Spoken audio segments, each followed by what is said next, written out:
So, timing ng Ford Focus. Yan, nakakabit na yung chain.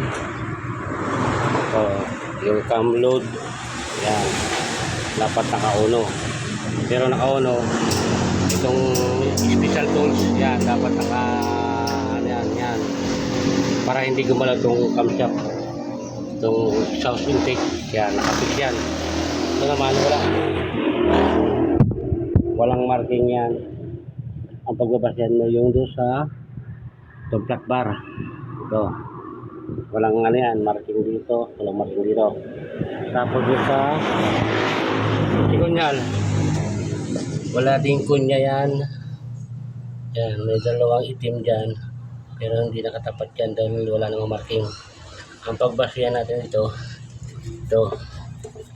itong pinaka-special tools na para mag-timing yung yan, para yung piston number 1 ay nakatap.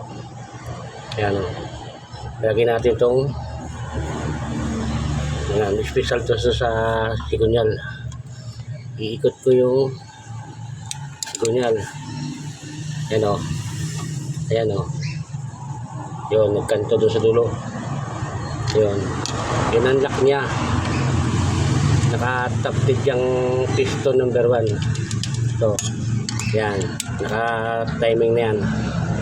Hindi na maikot. Ang paglagay naman ito,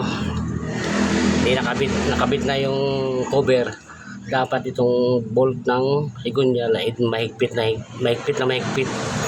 para hindi lumuwag dahil dito. Yan lang.